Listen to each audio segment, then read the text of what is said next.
छत्रपति शिवाजी महाराज, संभाजी महाराज, मोरोपंत पिंगले, बाजीराव पेशवा और हजारों हमारे मराठाओं ने हिंदू राष्ट्र की स्थापना किया, अपना सब कुछ न्यौछावर किया, लेकिन हिंदू राष्ट्र स्थापित किया।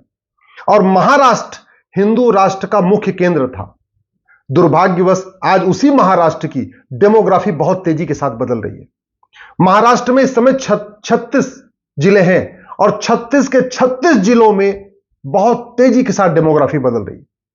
चाहे वो अहमदनगर हो, चाहे अकोला हो, चाहे अमरावती हो, चाहे औरंगाबाद हो, चाहे बीड़ हो, भंडारा, बुल्हाना, चंद्रपुर, धुले, गढ़चिरौली, गोंडिया, हिंगोली, जलगांव, जालना, इन सभी जिलों में धर्मांतरण हो रहा है। इन सभी जिलों में रोहिंग्या बांग्लादेशी घुसपैठ हो रही है। इन सभी जिलों में जनसंख्या विस्फोट के जरिए डेमोग्राफी बदली जा रही है। इन सभी जिलों में लव जिहाद हो रहा है, लैंड जिहाद हो रहा है, जंगल जिहाद हो रहा है। जो वन की जमीनें हैं, जो फॉरेस्ट लैंड है, वहां पे अवैध निर्माण हो रहा है। और टारगेट क्या है? महाराष्ट्र की डेमोग्राफी को पूरा बदल देना। जिनके खिलाफ छत्रपति शिवाजी महाराज लड़े, संभाजी महाराज लड़े, हमारे मराठा लड़े, बाजीराव पेशवा लड़े, आज उन्हीं के पक्ष में जो पॉलिटिकल पार्टियां हैं उनको वोट भी लोग दे रहे हैं। बड़े आश्चर्य की बात है कि जो पॉलिटिकल पार्टियां मुगलों की समर्थक हैं, जो पॉलिटिकल पार्टियों के नेता हाजी मस्तान की मदद किया करते थे, दाऊद इब्राहिम की मदद किया करते थे, छोटा शकील की मदद किया करते थे, उनको ही महाराष्ट्र में वोट भी मिल रही है। सबको पता है कि कौन कौन सी पॉलिटिकल पार्टियां हाजी मस्तान के साथ गलबहिया करती थी, कौन कौन सी पॉलिटिकल पार्टियां दाऊद इब्राहिम की मदद किया करती थी, वो कौन कौन से नेता थे। दुर्भाग्यवश देखिए, इस तरीके से जाति का जहर घोला है महाराष्ट्र में कि आपस में मराठा गैर मराठा लड़ाई शुरू हो गई।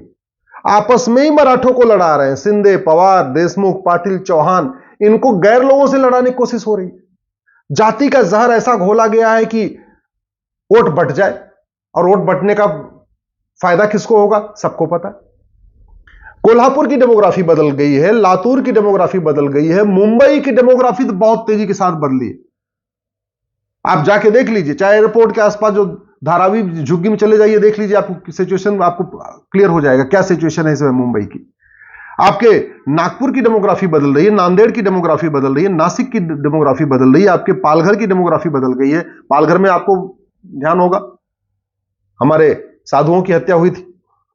परभानी की डेमोग्राफी बदल गई है। पुणे, रायगढ़, रत्नागिरी, सांगली, सतारा, सिंधुदुर्ग, सोलापुर, थाने, वर्धा, वाशिम, यवतमाल, ऐसा कोई जिला नहीं है जहां जनसंख्या विस्फोट, धर्मांतरण और घुसपैठ नहीं हो रहा है। ऐसा महाराष्ट्र में कोई एक भी जिला नहीं बचा है जहां लव जिहाद नहीं हो रहा है, लैंड जिहाद नहीं हो रहा है, मजार जिहाद नहीं हो रहा है, दरगाह जिहाद नहीं हो रहा है। ऐसा कोई एक भी जिला नहीं है जहां अवैध निर्माण नहीं हो रहा है।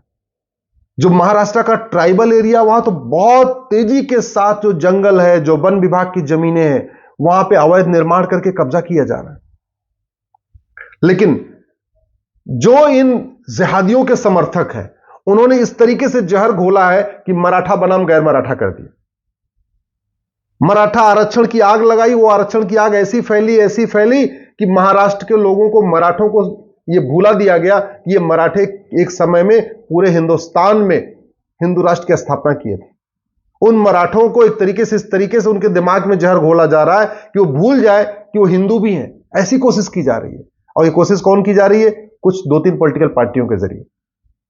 कांग्रेस का इतिहास सबको पता है, बाकियों का सबको इतिहास पता है। लेकिन मैं फिर से कह रहा हूं, छत्रपति शिवाजी महाराज का बलिदान अगर आप भूल गए, संभाजी महाराज को किस तरीके से तड़पा के 39 दिन तक तड़पाया गया था, वो अगर आप भूल गए तो बहुत बड़ी गलती करेंगे। अगर महाराष्ट्र से जिहाद खत्म करना है, महाराष्ट्र में एनआरसी लागू करनी है, महाराष्ट्र में कठोर जनसंख्या नियंत्रण कानून बनाना है, महाराष्ट्र में आपको धर्मांतरण रोकना है, तो कठोर कानून बनाना पड़ेगा। और ये महाराष्ट्र की बात नहीं है, महाराष्ट्र के साथ साथ पूरे देश को उठा के देख लीजिए। आंध्र प्रदेश में 26 जिले, 26 की डेमोग्राफी तेजी के साथ बदल रही है। अरुणाचल के 28 जिले, असम के 35 जिले, बहुत तेजी के साथ डेमोग्राफी बदलती जा रही है। बिहार के 38 जिलों की डेमोग्राफी बहुत तेजी के साथ बदल रही है। छत्तीसगढ़ में 33 जिले हैं, ऑलमोस्ट सभी जिलों में कन्वर्जन हो रहा है, धर्मांतरण हो रहा है, घुसपैठ भी हो रही है, रोहिंग्या घुसपैठ भी हो रही है, बांग्लादेशी भी घुसपैठ हो रही है। दिल्ली में बहुत तेजी के साथ रोहिंग्या बांग्लादेशी आके बस के, गुजरात, हरियाणा, गुजरात में 33 जिले हैं, वहां की डेमोग्राफी बदल रही है, सभी जिलों की बदल रही है। हरियाणा में 22 जिले हैं, बहुत तेजी के साथ धर्मांतरण, घुसपैठ, जनसंख्या विस्फोट हो रहा है। हिमाचल में 12 जिले हैं। अब तो पहाड़ों पे उत्तराखंड और हिमाचल, जहां कोई एक भी ऐसा नहीं था, वहां पे बहुत तेजी के साथ बड़े प्लान्ड वे में रोहिंग्या बांग्लादेशियों को बसाया जा रहा है। जम्मू कश्मीर की डेमोग्राफी पहले बदल चुकी है। झारखंड के 24 जिलों की डेमोग्राफी बहुत तेजी के साथ बदल रही है। कर्नाटक के 31 जिले हैं, वहां की डेमोग्राफी बदल रही है। केरल में 14 जिले हैं, आपको पता है कि 14 के 14 जिलों में क्या सिचुएशन है। 4 जिले तो आपके हाथ से बिल्कुल निकल चुके हैं। मध्य प्रदेश में 55 जिले हैं। 55 जिलों में बहुत तेजी के साथ शुरुआत हो चुकी है। ट्राइबल एरिया में क्रिश्चियन मिशनरीज अपना काम कर रही हैं, बाकी जगह लैंड जिहाद, लव जिहाद, बाकी चीजें हो रही है। महाराष्ट्र के 36 जिलों को मैंने आपको बता ही दिया। मणिपुर में 16 जिले हैं, लगभग सबकी डेमोग्राफी तेजी के साथ बदल रही है। मेघालय में 12 जिले हैं, वहां तो डेमोग्राफी बदल चुकी है, हिंदू खत्म हो चुके हैं, हिंदू जैन बौद्ध सिख खत्म हो चुके हैं। मिजोरम में 11 जिले हैं, हिंदू जैन बौद्ध सिख सभी जिलों से खत्म हो चुके हैं। नागालैंड में 16 जिले हैं, हिंदू जैन बौद्ध सिख सभी जिलों से खत्म हो चुके हैं।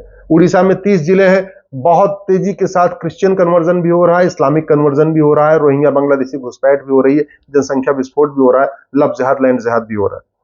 पंजाब में 23 जिले हैं, बहुत तेजी के साथ वहां क्रिश्चियन मिशनरीज का खेल, आपको वीडियो आप देखते रहते हो, कैसे कैसे वहां वीडियो आ रहे हैं, कैसे वहां पे दुनिया का चौथा सबसे बड़ा चर्च पंजाब में ही बन रहा है।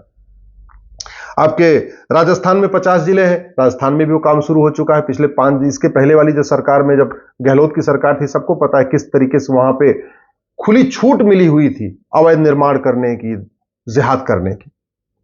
कन्हैया तेली की हत्या, कन्हैया लाल की जो हत्या हुई थी, आपको ध्यान है, खुलेआम किस तरीके चाकुओं से गला देता था। सिक्किम के 6 जिले, डेमोग्राफी बदल चुकी है। तमिलनाडु के 38 जिले, लगभग सभी जिलों में बहुत तेजी के साथ जिहाद चल रहा है।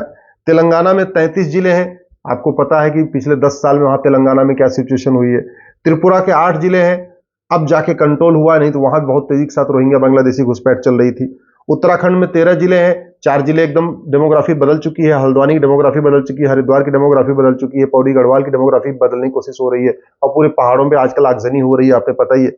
बंगाल में 23 जिले हैं, बंगाल की हालत आप देख लीजिए, सिचुएशन क्या है, इलेक्शन में किस तरीके से वहां गुंडागर्दी चल रही है। उत्तर प्रदेश में 75 जिले हैं, इस 75 से में भी लगभग 20 जिलों की डेमोग्राफी बदल चुकी है। तो अगर आप ध्यान से देखिए तो पूरे इस समय भारत में टोटल 36 राज्य और केंद्र शासित प्रदेश हैं। 36 में से 9 राज्य, यानी 25% राज्यों की डेमोग्राफी बदल चुकी है। भारत में इस समय कुल 800 जिले हैं, 800 जिलों में से 200 जिलों की डेमोग्राफी बदल गई है। इसका मतलब 25% जिलों की डेमोग्राफी बदल चुकी है। कुल 6000 तहसीलें हैं भारत में, उसमें से 1500 तहसीलों की डेमोग्राफी बदल चुकी है। बॉर्डर की जो टोटल 300 तहसील हैं, जो समुद्र के किनारे हैं, या नेपाल के बॉर्डर पे हैं, या पाकिस्तान के बॉर्डर पे हैं, या बांग्लादेश के बॉर्डर पे हैं, या म्यांमार के बॉर्डर पे हैं, या इधर महाराष्ट्र में समुद्र के किनारे हैं, गुजरात में पाकिस्तान वाले बॉर्डर पे हैं, राजस्थान में पाकिस्तान वाले बॉर्डर, उन सबकी बदल चुकी है। इसके बावजूद कभी आरक्षण के नाम पे हमें बांटा जा रहा है, कभी किसी नाम पे बांटा जा रहा है, कभी अगड़े पिछड़े के नाम पे बांटा जाता है, कभी दलित बनाम सवर्ण किया जाता है। और ये काम करता कौन है? ये ओट जीवी और नोट जीवी पार्टियां। हमें आपको इस बात को समझना पड़ेगा, ये जो ओट जीवी और नोट जीवी नेता हैं, उनको जातियों से कोई लेना देना नहीं, उनको भारत से कोई लेना देना नहीं। भारत दोबारा गुलाम हो जाए, उनको कोई फर्क नहीं पड़ता, उनको सत्ता चाहिए बस। जबकि ये जितने ओट जीवी नोट जीवी है, कोई छोटे मोटे नहीं है। महाराष्ट्र के बारे में, जिसको आप मराठा छत्रप कहते हैं, उस मराठा छत्रप के पास कितनी बड़ी प्रॉपर्टी आपको पता है। लेकिन वो मराठा छत्रप मराठाओं को फिर से भड़का के, कभी खुद भड़का के, कभी 2-4 प्यादे खड़े करके उनके नाम पे भड़का के, कोशिश क्या है, वोट बट जाए, सत्ता उनके हाथ में रहे। आखिर आज तक महाराष्ट्र में जो मराठा छत्रप है, इन्होंने मराठों के आन बान शान के लिए क्या किया? जो मराठों की डेमोग्राफी बदल रही है, उसको रोकने के लिए मराठा छत्रप ने क्या काम किया? जिस तरीके से लव जिहाद हो रहा है, लैंड जिहाद हो रहा है महाराष्ट्र में, मजार जिहाद हो रहा है, दरगाह जिहाद हो रहा है, जिस तरीके से महाराष्ट्र में घुसपैठ हो रहा है, धर्मांतरण हो रहा है, जिस तरीके से सड़क किनारे अवैध निर्माण हो रहा है, जंगलों पे कब्जा हो रहा है, उसको रोकने के लिए मराठा छत्रप ने कुछ क्या किया? कुछ नहीं किया। सरकार में भी थे, सब कुछ किया। हाँ, सरकार जब थी मराठा छत्रप की, तो उन्होंने दाऊद इब्राहिम की मदद किया, हाजी मस्तान की मदद किया, छोटा सगीर की मदद किया, वो सब काम किया। लेकिन छत्रपति शिवाजी महाराज का सपना साकार करने के लिए क्या किया? बाजीराव पेशवा का सपना साकार करने के लिए क्या किया? संभाजी महाराज जिस तरीके से उनको प्रताड़ित किया गया था, उसके लिए उन्होंने ठीक करने के लिए क्या किया? तो अब आपको समझना है, अगर आप जातियों के आधार पर बटेंगे तो याद रखिएगा 20-25 साल के बाद बहुत बुरे दिन आएंगे। इसलिए ये बहुत सही समय है सब खुद भी जागिए, सबको जगाइए, सबसे कह दीजिए जातियों के आधार पर बटे तो फिर मिट जाएंगे 25 साल के बाद। जैसे अफगानिस्तान में मिट गए, पाकिस्तान में मिट गए, बांग्लादेश में मिट गए, भारत के 9 राज्यों में मिट गए, भारत के 200 जिलों में मिट गए, भारत के 1500 तहसीलों में मिट गए।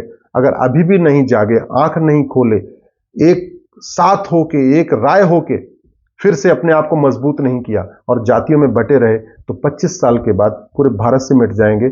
मैं आपसे निवेदन करता हूं, इस वीडियो को अधिक से अधिक शेयर करिएगा। व्हाट्सएप, ट्विटर, फेसबुक, इंस्टाग्राम, जहां जहां शेयर कर सकते हैं इसको शेयर जरूर करिएगा।